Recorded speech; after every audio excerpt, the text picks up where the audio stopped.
pozornosť a potlesk. A teraz, ak by ste dovolili, tak by som vám rada predstavila tých, ktorí to všetko pre vás pripravili. Ako Scrooge sa nám predstavil Martin Kocúr. Hudbou nám zahrali Katka Obertová, Dominika Sokolová a Katka Štebáková.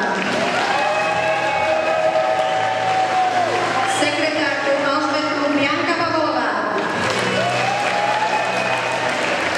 Jej kolegyne siedmačky Tamarka Barátová, Tamarka Kršiaková, Vaneska Plaka, Kristinka Iliášová, Nikolka Mociková, Marcelka Ďurišová, Sonička Panisová, Deniska Gabajová a Vicky Vavrová.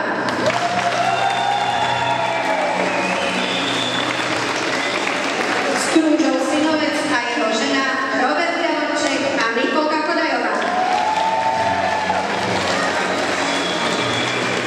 Kúkovkovnej partnerky Marklovej Paťa Šimorová. Alebo Scroogea jeho sestričku hrala Jakubko Štefák a Nelka Mederová. Mladého Scroogea a jeho snúbenicu David Belanec a Zuzka Hroncová.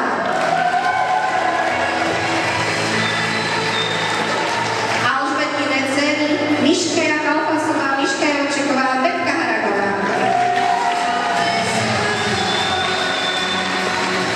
Okolo intence Tímea Krpelánová a Romanka Ďurišová.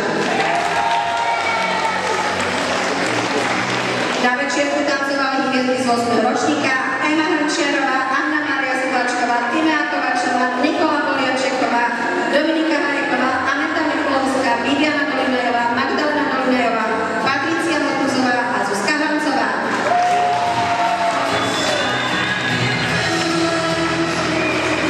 Koledníci na ulici bola detská folklórna skupina Potrokošo s primášom Štefanom Hrvom.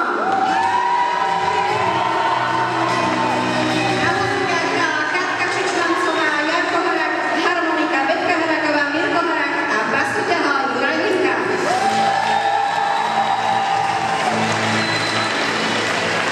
To prevádzal náš školský spevácky zbor.